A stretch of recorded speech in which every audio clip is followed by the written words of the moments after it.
우리 하나님의 은혜가 온 성도들에게 가득하기를 바랍니다.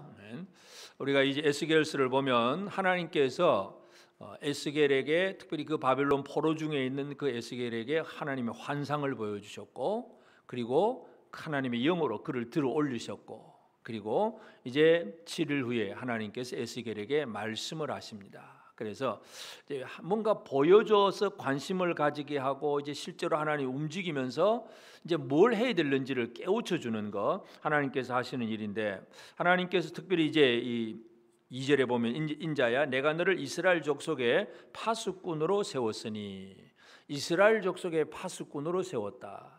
그래서 오늘 우리는 이 이스라엘 족속의 파수꾼으로 세워진 에스겔을 바라보면서, 그러면 이스라엘 족속의 파수꾼하고 오늘 우리하고 무슨 관계가 있겠느냐 이렇게 생각할 수 있겠지만, 하나님은, 영원하신 하나님은 지금도 우리 성도들 한 사람 한 사람을 세워서 누군가를 위한 파수꾼의 역할을 하게 하십니다. 오늘 우리 그래서 하나님은 지금 이 시대에 나를 어떤 파수꾼으로 세우시고 있는가, 우리가 이러한 부분을 한번 살펴보기를 원합니다. 흔히 군인대 가면 이제 그런 말이 있어요. 작전에 실패한 것은 용서를 할 수 있지만 경계에 실패하면 용서가 없다.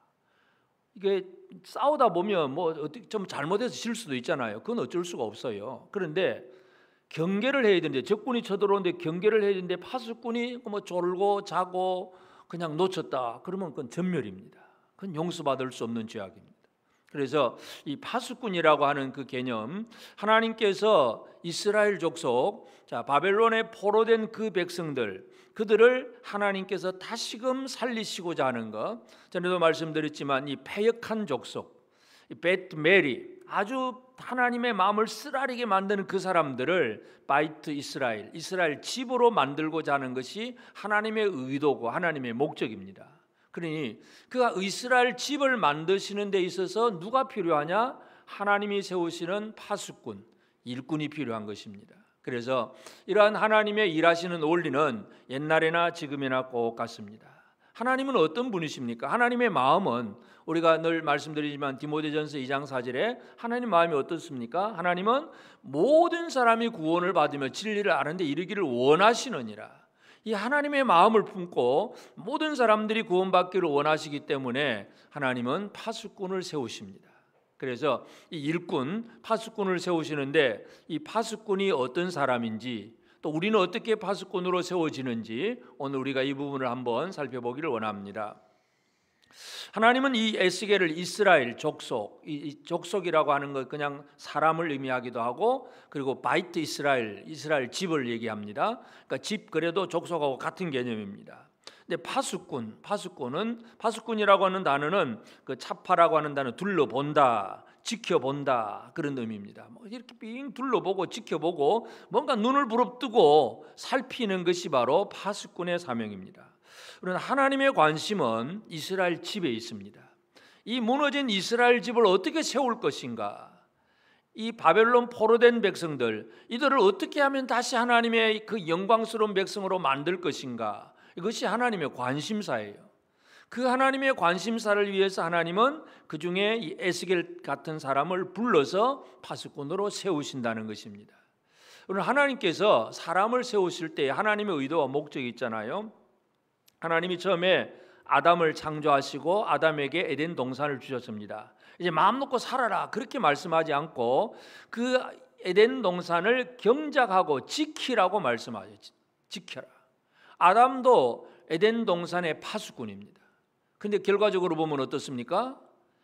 뱀이 와서 유혹하는 것을 막아내지 못했어요. 이게 아담의 실수예요. 아담의 실패예요. 파수꾼이 무너지면, 파수꾼이 잘못되면 인류 전체가 죄인이 되어버린 거예요. 아담이 잘못함으로써.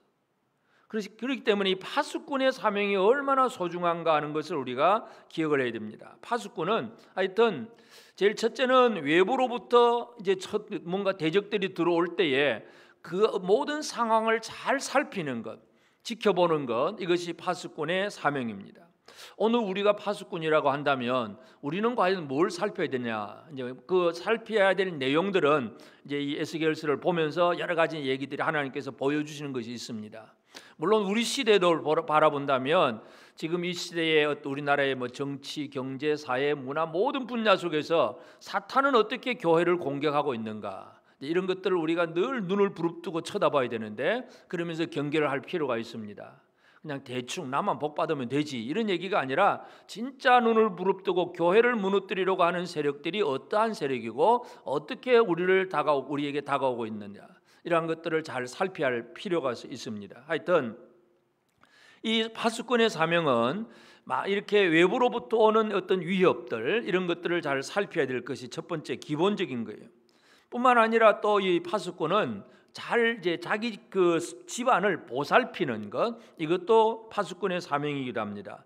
잠언 31장 27절에 보면 그 잠언 마지막에 현숙한 여인, 그 현숙한 여인에 대해서 얘기를 하면서 그 여인의 여러 가지 일들 중에서 자기의 집안 일을 보살피고 차파 둘러보고 그 말입니다. 그러니까 이 현숙한 여인은 자기 집안의 파수꾼이에요. 가정의 부모들은 자녀에 대한 파수꾼이에요. 그러니까 우리 각자가 뭔가 누구에 대해서는 어떤 파수꾼의 역할이 있다 하는 사실을 우리가 기억을 해야 됩니다. 그래서 외부로부터 들어오는 대적도 살펴야 되고, 내 안에 있는 내가 보살피는 이런 사람들에 대해서 뭔가 열심히 일을 하면서 자기 자녀를 잘 돌보는 현숙한 여인들, 바로 이런 것이 바로 가정의 파수꾼이기도 합니다.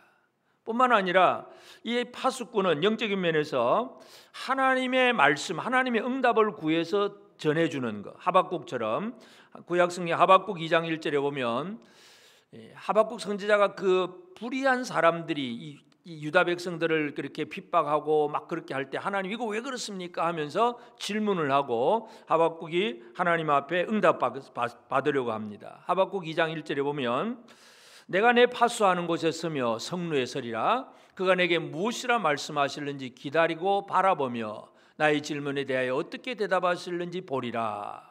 내 파수하는 곳에, 그러니까 하박국은 자기가 파수꾼이라고 스스로 확신하고 있는 거예요.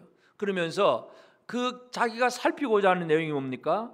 왜 이 불의한 사람들이 이 의로운 사람을 핍박하느냐? 하나님 이게 도대체 무슨 일입니까? 아니 불의한 사람은 하나님 앞에 벌 받고 의인은 하나님 앞에 복 받으면 좋겠는데 왜 이상하게 이 세상이 그러냐? 하나님 왜 그렇습니까? 하고 질문하고 하나님의 응답을 받는 파수꾼, 이게 하박국이에요. 그러니까 하박국은 거기에서 응답을 받았습니다. 오직 의인은 믿음으로 말미암아 살리라 하는 이 응답을 받아서 이 말씀을 백성들에게 전해줍니다. 그러니까 파수꾼이라고 하는 것은 대적으로부터 오는 어떤 위협이라든지 아니면 유혹이든지 하여튼 주변 상황을 잘 살펴야 되고, 내 안에 있는 그 사람들을 잘 보살펴야 되고, 하나님의 뜻이 무엇이고 하나님께서 뭘 어떻게 이루어 가시는지를 하나님의 뜻을 또 살피는 것이 바로 파수꾼의 사명입니다. 이 파수꾼이라고 하는 게 얼마나 소중한가 하는 것을 우리가 이해할 수 있고, 근데 이제 파수꾼이라고 하면서 그 다음에 하나님께서는 이제 너는 내 입의 말을 듣고 나를 대신하여 그들을 깨우치라. 나를 대신하라. 나를 대신, 대언자, 대신 말하는 자로 세워놓는 것입니다. 대신이라고 하는 건 히브리어 단어 민, 이것은 뭐로부터, 뭐에서 밖으로 하는 그런 단어예요. 그러니까 이 대신한다는 얘기 뭐예요? 하나님으로부터 나온 사람, 하나님을 대신한다는 얘기는 하나님에게서 나온 사람, 바로 그런 개념입니다. 그러니까 하나님은 하나님의 어떤 말씀을 전해줄 때에는 하나님의 계시가 초창기에는 주로 직접적인 계시잖아요. 하나님이 뭐 아담하고는 다른 거 할 거 없잖아요.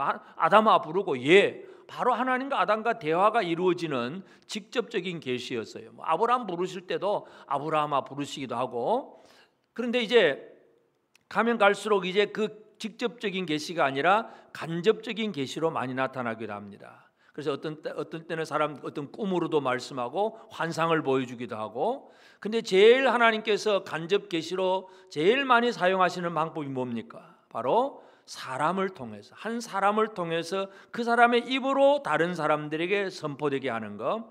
가장 대표적인 예가 바로 우리가 노아 홍수 전에 에녹도 하나님 앞에 이제 하나님의 말씀을 대신 말하는 자잖아요. 유다서 1장 14절에 보면 아담의 7세 손 에녹이 사람들에게 대하여 예언하여 이르되 보라 주께서 그 수만의 거룩한 자와 함께 임하셨나니 그랬습니다. 그러니까 하나님께서 어떤 때는 아담아 하고 직접 말씀하시기도 하지만 어떤 때는 에녹을 통해서 하나님의 말씀을 다른 사람에게 선포될 수 있도록 간접적으로도 말씀하시는 것. 그러니까 하나님께서 직접 말씀하신다고 하면 어떻습니까? 일일이 모든 사람에게 다 말씀하셔야 돼요. 요즘에 이제 그러한 좀 이렇게 좀 잘못되어가는 그런 좀 하나가 직접 계시를 받으려고 하는 사람들이 꽤 있습니다. 그래서 내가 어젯밤에 꿈을 꾸니까 하나님이 이렇게 말씀하시더라, 내가 막 환상을 봤는데 이렇더라 하고 뭔가 자기가 직접 계시를 많이 받으려고 하는 경우들이 있어요.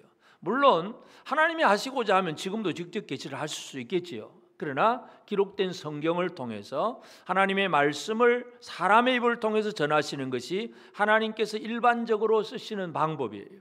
그래서 아담에게는 직접 말씀하셨지만 에녹과 같은 사람들을 통해서 하나님의 말씀이 간접적으로 전달되게 하시는 것. 그러니까 결국 에스겔은 뭐냐면 하나님을 대신하여 말하는 자, 대언자.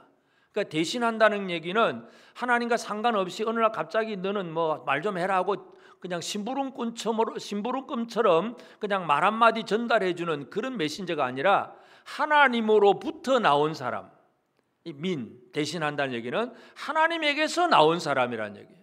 그러니까 에스겔을 하나님이 어떻게 만드시느냐를 잘 이해해야 됩니다. 이스라엘 집의 파수꾼, 하나님으로부터 나온 사람. 여러분, 우리가 이 땅에서 나는 어디로부터 나왔는가를 잘 이해할 필요가 있습니다. 여러분은 어디로부터 나온 사람들입니까? 그냥 살다 보니까 사는 겁니까? 부모의 그냥 몸을 통해서 나온 것입니까? 물론 당연히 우리 육신은 부모를 통해서 나왔지요. 근데 지금 우리가 과연 어떻게 존재하고 있는가? 아무것도 모르는 사람이 너무나 많고, 진짜 내가 하나님으로부터 나온 사람이라는 그것에 대한 확신을 가진다면 우리는 하나님의 대언자의 역할을 제대로 감당할 수 있습니다. 그래서 하나님은 에스겔을 파수꾼으로 대언자로 만드신다는 것을 기억해야 되고, 그래서 대신하여 그들을 깨우치라.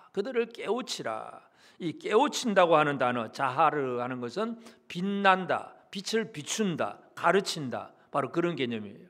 그러니까 깨우친다는 것은 뭔가 우리가 이 어둠이잖아요. 뭐 공부도 못한 문맹, 그러면 큰 맹, 그러면 전부 이제 어둠이잖아요. 아무것도 모르니까 어둠이에요.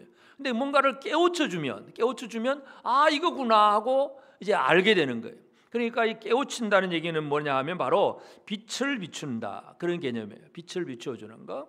그러니까 이 에스겔을 통해서 하나님은 이 어둠의 생활, 특별히 영적인 어둠의 사람들에게 하나님의 말씀을 제대로 선포하고 증거해 주는 것. 하나님의 말씀을 제대로 선포하고 증거하면 결국 어떤 일이 벌어지느냐? 악인들은 이게 죄구나, 이게 잘못된 것이구나, 이것을 깨닫게 되는 것입니다. 하나님이 지금 에스겔을 보내서 하시고자 하는 목적이 바로 그거예요. 18절에 보면 가령 내가 악인에게 말하기를 너는 꼭 죽으리라 할 때에, 이 악인은 분명히 하나님의 말씀에 의해서 죽습니다. 그런데 네가 에스겔이 깨우치지 아니하거나 말로 악인에게 일러서 그의 악한 길을 떠나 생명을 구원하게 하지 아니하면 그 악인은 그 죄악쟁에서 죽는다. 그런데 내가 그의 핏값을 내 손에서 찾을 것이다. 그래서 이 깨우치는 데 대해서 하나님은 이 깨우침이 에스겔의 책임이라고 하는 것을 분명히 강조합니다. 책임감 있는 이 깨우치는 자.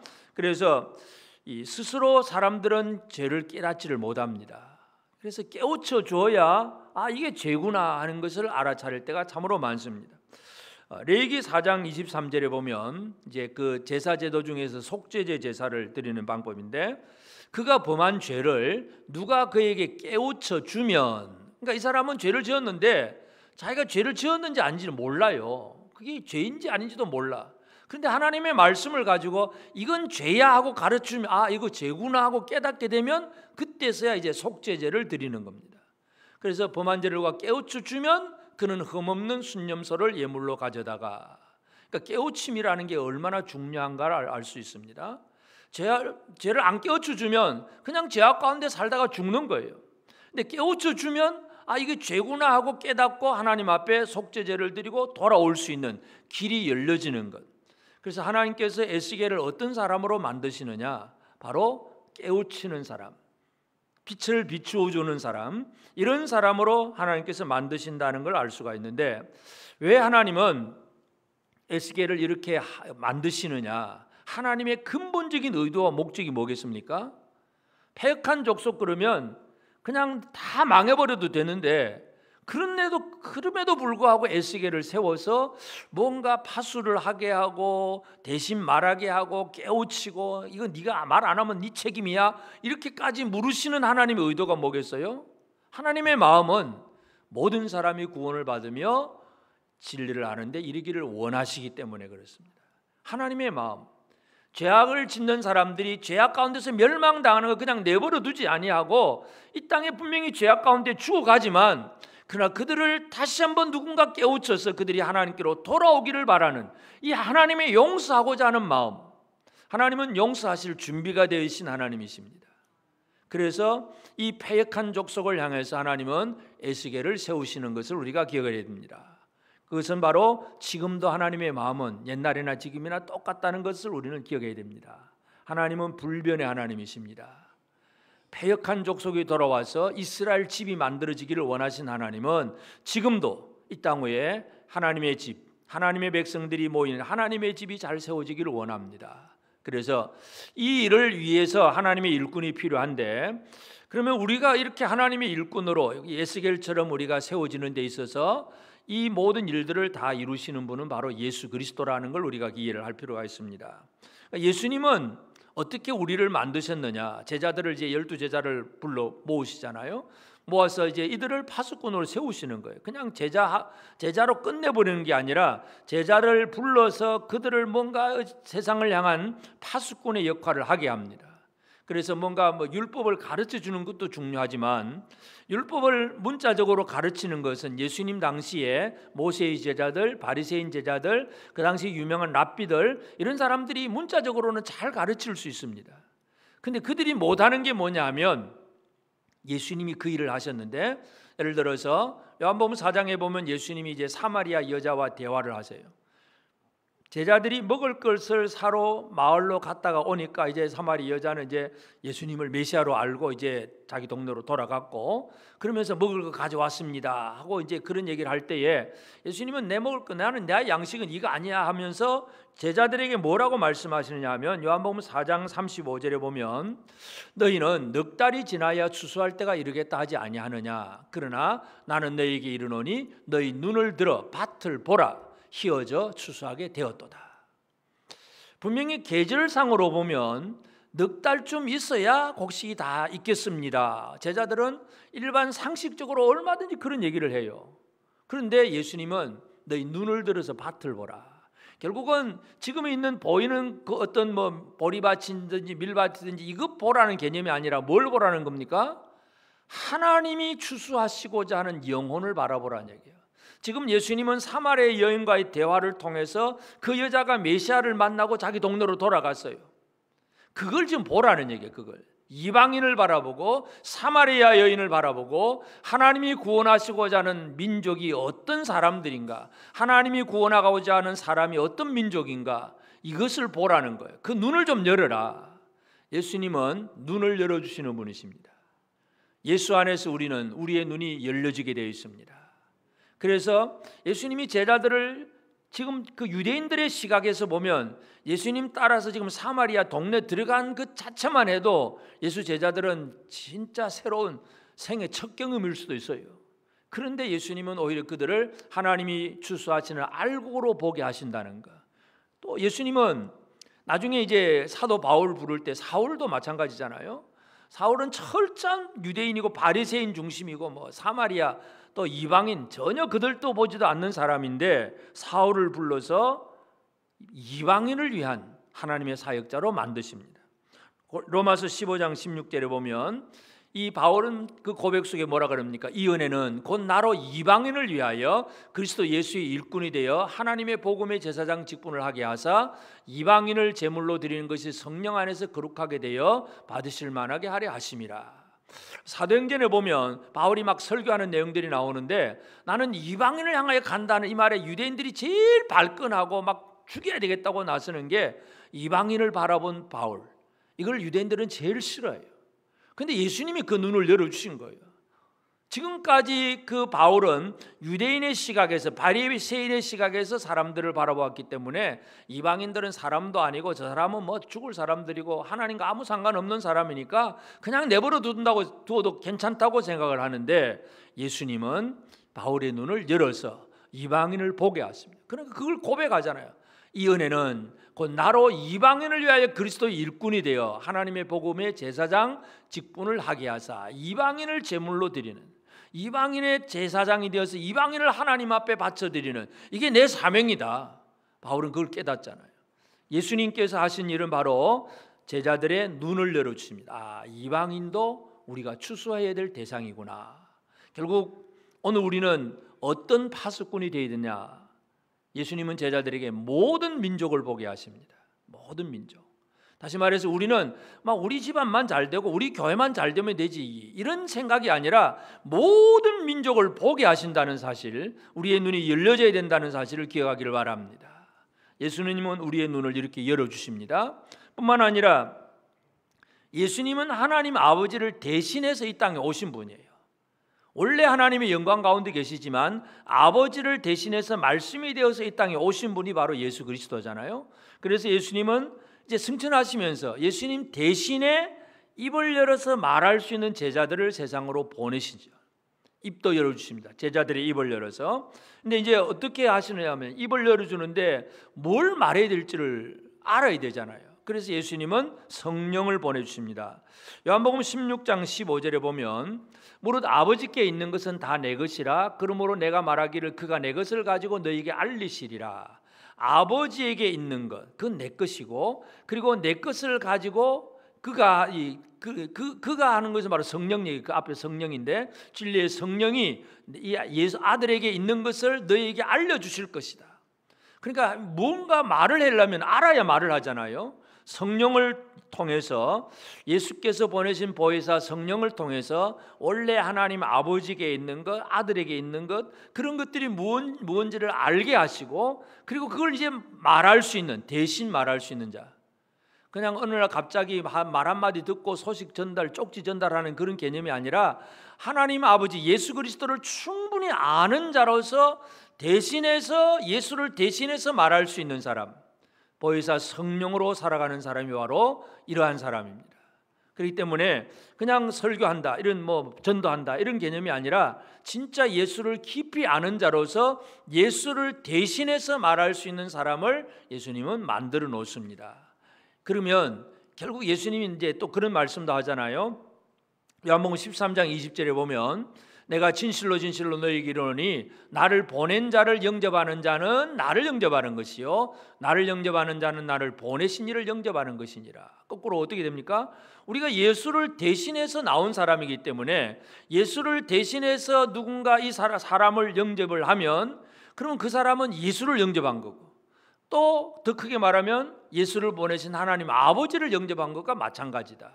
그러니까 대신한다는 개념은 비록 사람의 모양이고 뭔가 다르긴 하지만 그러나 그를 보내신 분을 모든 그분의 이름과 권위와 모든 걸 가지고 나아가기 때문에 그를 영접하면 그를 보내신 이를 영접하는 것이다, 이렇게 말씀합니다. 그러니까 예수님은 자기를 대신해서 나아가서 모든 걸 알려주고, 그래서 예수님은 그것을 인정한다는 개념에서 제자들을 그렇게 열어주십니다. 말씀을 깨닫게 하고 입을 열어서 예수 그리스도를 분명히 알게 하고 예수를 대신해서 말하는 자로 삼으십니다. 오늘 저와 여러분이 예수 안에서 예수를 대신하여 말하는 자가 되었습니다.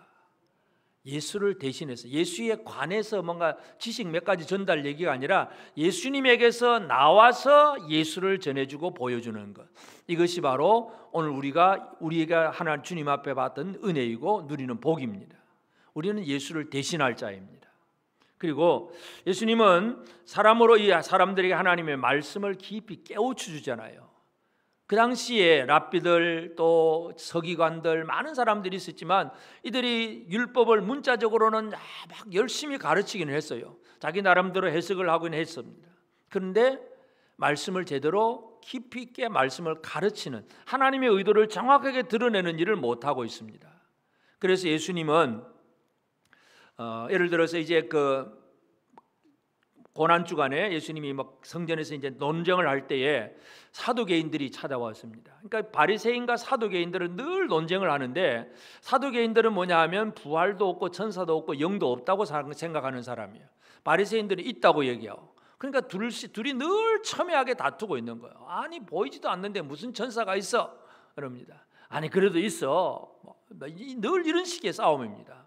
그래서 사두개인들이 와가지고 이 부활을 안 믿는 사두개인들이 예수님 앞에 와서 질문을 합니다. 예수님, 성경에 보면 하나님께서 그 기업 가문을 이어갈 수 있도록 형이 아내와 결혼을 했는데 아들이 없이 죽으면 동생이 그 형수와 결혼을 해서 아들을 낳게 합니다. 근데 만약에 그 한 여자에게 7 형제가 있어서 다 똑같이 그렇게 했다면, 그리고 아들도 못 낳았는데, 그러면 진짜 부활해가지고 천국 가면 이 여자는 7 형제 중에 누구 아내입니까? 막 이 사두개인들은 이런 논리를 가지고 지금 하는 거예요. 그러니까 바리새인들은 그 말에 대해서 대답을 못했어요.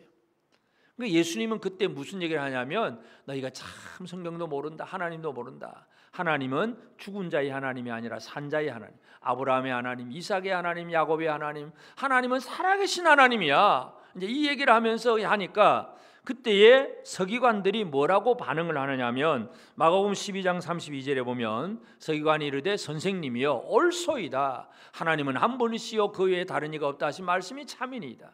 그러니까 이 서기관은 지금까지 사두개인하고 대화를 하고 논쟁을 했는데 한 번도 이겨본 적이 없어요. 근데 예수님이 딱 말씀하니까 야 이거 진짜구나 이제 깨닫는 거예요. 예수는 말씀으로 무언가를 깨우쳐 주시는 분입니다. 진짜 하나님이 어떤 하나님이고 하나님은 어떤 일을 하고 하나님의 마음이 무엇이고 이걸 깨우쳐 주시는 분이 바로 예수 그리스도입니다. 그러니까 서기관들도 인정할 수밖에 없지요. 이 예수님이 제자들을 불러서 너희가 세상의 소금이고 너희가 세상의 빛이다. 결국은 자하르, 빛을 비출 사람은 바로 너희다. 예수님은 그 얘기를 하시는 거예요. 그러니까 서기관들, 대제사장들, 율법을 가르치는 교사들이 많이 있어서 유대인들에게 막 그렇게 열심히 가르치긴 해요. 유대인들은 태어나면서부터 3살부터 하여튼 이 토라를 달달달 외우는 암송 훈련을 받고 하여튼 그저 소년 시절까지 막 이 율법에 아주 젖어 있는 그런 생활이 됩니다. 그런데도 하나님의 의도, 그 말씀을 주신 하나님의 의도를 잘 모릅니다. 그래서 그들에게는 뭐냐면 문자적으로 말씀을 전달은 했는데 이게 도대체 뭔지를 몰라. 여전히 어둠이라는 얘기예요. 어둠. 그러니까 예수님이 너희가 세상의 빛이라고 얘기하는 건 뭐냐면 하나님의 말씀을 제대로 들려주고 보여주고 밝히 드러내는 것. 이게 예수 제자들입니다. 예수님은 바로 제자들을 그렇게 만드셨어요. 그러니까 하나님께서 이 에스겔을 이 패역한 족속에게 이스라엘 집을 만들기 위해서 파수꾼으로 대신하는 자로 깨우치는 자로 만들듯이 바로 예수 그리스도는 오늘 이 시대에 우리를 이렇게 만드시고 계신다는 걸 기억을 해야 됩니다. 그러므로 이제 오늘 우리는 이 시대에 또 하나님께서 원하시는 곳에서 어떤 원하신 가정일 수도 있고 아니면 자기 직장일 수도 있고 친구들과의 관계 속에서도 내가 누구인가, 내가 파수꾼인가 이런 것들을 한번 잘 생각을 해야 됩니다. 그래서 우리는 이 시대에 하나님을 대신하는 책임감 있는 파수꾼으로서의 삶을 살아가야 됩니다. 그래서 첫 번째 우리는 하나님의 집에 대한 관심, 이것부터 시작을 해야 됩니다. 이 하나님은 이스라엘 집, 바이트 이스라엘, 하나님의 집에 대해서 얘기를 합니다. 그러면 하나님의 집이 뭐냐? 고린도전서 3장 9절에 보면 우리는 하나님의 동역자들이요 너희는 하나님의 밭이요 하나님의 집이니라. 사도 바울이 고린도 교회를 향해서 그런 얘기를 합니다. 우리는 하나님의 동역자다.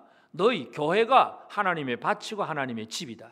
그러니까 이 하나님의 일꾼으로서 하나님의 집을 잘 세워가는 것이 사도 바울 자신의 사명이기도 합니다.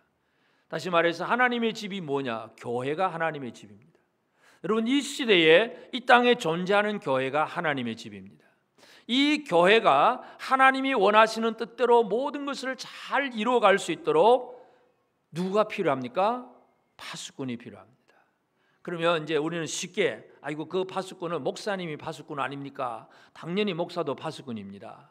그러나 목사만이 파수꾼은 아니라는 사실을 우리는 기억을 해야 됩니다. 마귀는 이 교회를 하나님의 집을 무너뜨리기 위해서 열심히 지금도 노력합니다. 베드로전서 5장 8절에 보면 근신하라 깨어라 너희 대적마귀가 우는 사자같이 두루다니며 삼킬 자를 찾나니. 마귀는 우는 사자같이 두루다니면서 삼킬 자를 찾습니다. 이 하나님의 집, 하나님의 족속, 이 한 사람을 삼켜버리면 어떻게 됩니까? 집이 무너지는 거예요. 집이 구멍 나는 거예요. 그러니까 마귀는 두루다니면서 우는 사자같이. 우는 사자는요, 전에도 말씀드렸지만 골리앗과 같아요. 진짜 무섭습니다. 끝으로 보면 거인 족속이고 그가 큰 막 방패도 있고 막 아주 창도 배틀째 같은 창 들고 막 아주 그 앞에 서기만 하면 막 오금이 그냥 떨릴 정도로 무섭습니다. 그런데 골리앗은 뭐 어떻게 하느냐? 이스라엘 앞에 그 엘라 골짜기에 나와서 40일 동안 큰 소리 치고 있습니다. 큰 소리 치고 있어요. 저 같으면 어디 갑니까? 바로 당일날 쳐들어와서 그냥 없애버리면 되는데 그게 아니라 그냥 막 부르짖기만 울기만 있는 거, 울고만 있어. 두려움만 주는 거예요. 사탄의 전략은 두려움입니다. 우리가 무너지는 이유는 사탄이 강해서 무너지는 것이 아니라 우리 스스로 두려움 때문에 스스로 무너지는 거예요. 사탄은, 마귀는 우는 사자같이 그래요. 여러분, 사자가 짐승을 잡아먹을 때는 안 웁니다. 소리 내면 안 되잖아요. 빨리 도망가니까 살금살금 뒤에 가서 빨리 가서 물어서 그냥 잡는 것이지, 우는 사자는 그냥 소리만 내고 벌벌 떨게만 만들고 있습니다. 사탄은 그렇습니다. 교회가 지금도 무엇 때문에 두려워하고 있는가? 오늘 우리가 무엇 때문에 두려워하고 있는가? 이러한 것들을 한번 잘 살펴볼 필요가 있습니다. 오늘 새벽에도 좀 기도하면서 우리가 이 코로나 때문에 뭘 잃어버리고 있는가 하는 걸 좀 생각을 했어요. 그래서 우리가 전에는 열심히 기도하는 제목 중에 하나가 부흥케 하소서, 이런 기도가 있었는데 어느 날 갑자기 코로나 시대가 나서는 부흥이라는 단어가 사라져 버렸습니다. 그냥 현상 유지만 하면 좋겠다. 이게 뭐예요? 두려움입니다. 두려움. 이 코로나 상황 속에서 현상 유지만 하면 좋겠다 하는 뭐 이런 마음으로 쭈그러드는 거예요. 쭈그러들어서 두려움 속에서 진짜 부흥을 외치고 간구하고 뭔가 하는 이런 것들이 다 없어져 버렸어요. 이 사탄의 이러한 전략 속에서 오늘 우리가 해야 될 일이 무엇인가를 한번 생각해 보기를 바랍니다. 하나님의 집에 대한 관심을 가져야 돼요. 느헤미야는 하나님의 집에 대한 관심을 가진 거 우리가 잘 알잖아요. 그 느헤미야는 이제 바사의 그 왕의 술 맡은 관원장으로, 그러니까 왕의 아주 그저 비서실장과 같은 아주 최고의 측근입니다. 그런데 예루살렘으로 돌아간 그 동족들, 그들에 대한 소식을 이제 관심을 가지고 들어봅니다. 그러니까 그들이 성벽이 무너져서 대적들이 마음껏 쳐들어와서 건드려도 어떻게 해볼 도리가 없다. 이 소식을 듣고 느헤미야는 가서 성벽을 쌓잖아요. 그러니까 느헤미야가 하는 것, 제일 첫 번째 하는 일이 뭐냐면 느헤미야 1장 2절에 보면 내 형제들 가운데 하나인 하나니가 두어 사람과 함께 유다에서 내게 이르기로 내가 그 사로잡힘을 면하고 남아있는 유다와 예루살렘 사람들의 형편을 물은즉. 묻는다는 얘기가 뭐예요? 관심입니다. 관심. 우리 교회가 어떤가 물어보는 것, 어떤 형제에게 뭔가 물어보는 것, 관심이잖아요. 여기에서부터 모든 일이 시작됩니다. 하나님의 집에 대한 관심.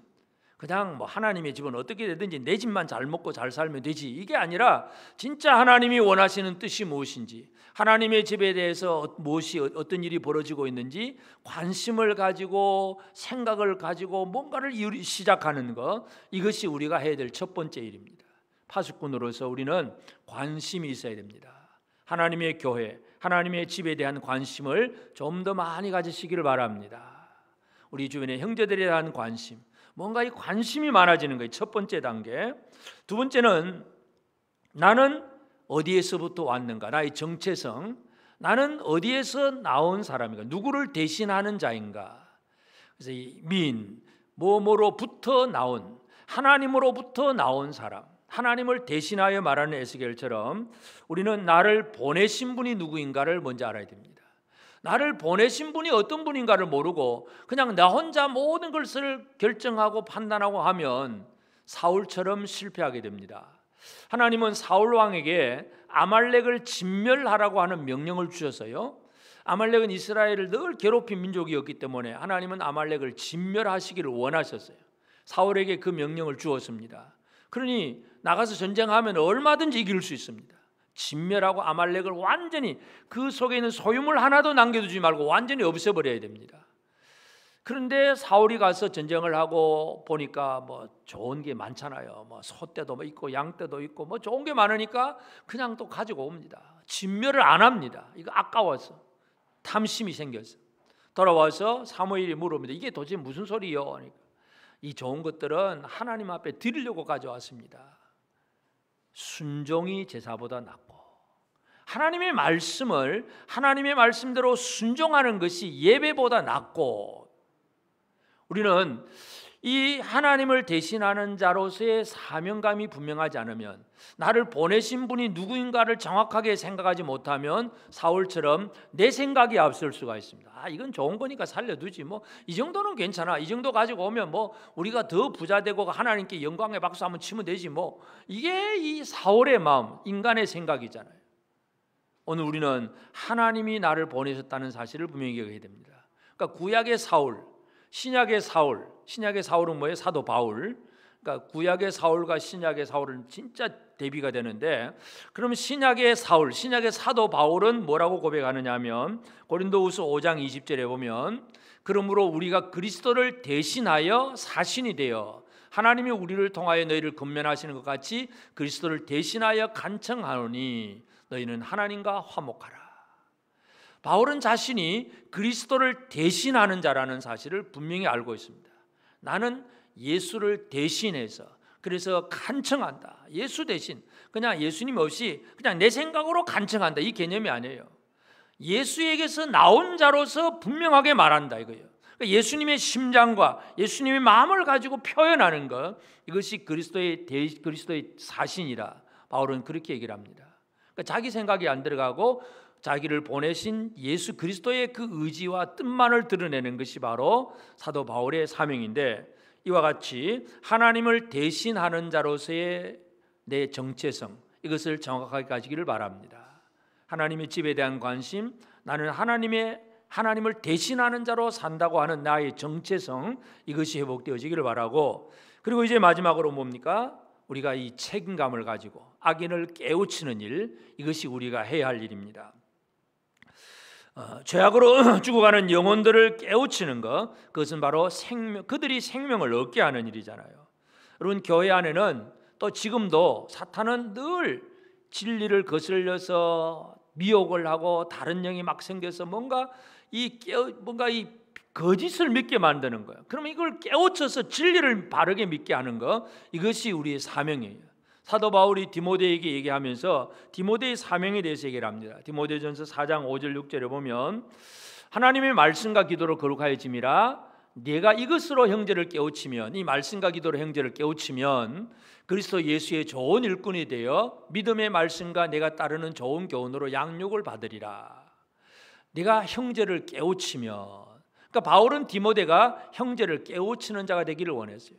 그 4장 앞부분에 무슨 내용이 나오느냐 하면 미혹의 영이 나옵니다. 그래서 미혹하는 자가 나와서, 예를 들어서 우리가 하나님 앞에 더 거룩하고 경건하게 살려면 결혼도 하지 아니하고 또 음식도 이거는 뭐 먹고 안 먹고 막 어떤 금욕주의, 그러니까 금욕주의 돼 가지고 뭔가 거룩하고 거룩 막 경건, 막 수도사적인 생활, 막 이런 것만 막 계속 강조를 하게 됩니다. 그런데 이걸 먹어도 되냐 안 먹어도 되냐가 뭐예요? 아까 5절에서 본 대로 모든 것이 말씀과 기도로 거룩해진다. 결국 말씀과 기도로 살아가는 사람은 이 땅에서 일반적인 모든 삶을 제대로 살아가면서 사는 그런 것이기 때문에, 뭔가 이 교회 안에 잘못된 것들이 들어오면 이걸 막아내야 된다. 예를 들어서 천주교 수녀 신부 결혼을 안 하면 더 거룩합니까? 결혼 안 하면 거룩하냐? 이 금욕주의에서 나온 것들이에요. 이런 것들이 사람들은 그게 더 거룩해 보이고 더 좋아 보이고 뭔가 이렇게 그 진짜 같아 보이고, 이게 바로 말씀 안에서 벗어나는 일인데, 바로 이런 것에서 너희가 깨우쳐라, 바울이 디모데에게 부탁한 내용이에요. 오늘 우리는 사탄이 가져다주는 교묘한 그러한 가르침, 이것에 대해서 우리가 깨어 있어야 됩니다. 내가 말씀으로 깨어 있지 않으면 이게 하나님 앞에 이거 잘못이구나 하는 것을 알아차릴 수가 없어요. 물론 이것에 대한 첫 번째 사명은 가르치는 자들, 목사에게 있긴 하겠지만 우리 모든 성도들도 마찬가지. 오늘 우리는 남을 깨우치기 위해서는 내가 먼저 깨어있는 삶이 필요합니다. 그래서 그 악인들, 뭔가 잘못된 길로 가는 사람들에게 그게 아니야, 그 길로 가면 안 돼 하고 말을 해줄 때에 그도 살고 나도 사는 것이고, 그 사람이 죄악의 길로 가는데 깨우치지 않으면 어떻게 됩니까? 그도 죽고 나도 죽고. 그도 살고 나도 살게 하겠습니까? 그도 죽고 나도 죽겠습니까? 여러분 어떻게 하시겠습니까? 그도 살고 나도 살고. 아멘. 오늘 우리는 우리 주변에 많은 사람들이 하나님을 알지 못하고 잘못된 길로 가고 있을 때에 그를 살리는 것이 하나님의 마음이에요. 그 하나님의 마음을 가지고 그를 살리는 것이 그도 살릴 뿐만 아니라 나도 사는 길이라는 사실을 다시 한번 기억하게 되길 바랍니다. 이 책임감, 사도 바울, 이 에스겔에게 하나님께서 강조하신 내용이 이것입니다. 하나님은 하나님의 마음을 지금 에스겔에게 심어주는 거예요. 나는 이 악한 사람들이 많이 있어서 이 악은 분명히 그들은 멸망당한다. 그런데 그들이 좀 구원받았으면 좋겠다. 그들이 그 죄악에서 돌아왔으면 좋겠다. 하나님의 마음을 지금 에스겔에게 심어주는 거예요. 오늘 이 마음을 품게 되기를 바랍니다. 하나님은 우리 주변에 많은 예수를 알지 못하는 어둠 속에 있는 자들이 있는데 그들이 예수께로 돌아와서 구원받기를 하나님은 원하십니다. 그 일을 위해서 저와 여러분이 파수꾼으로 세워졌습니다. 대신 말하는 자이고 깨우치는 자가 되었습니다.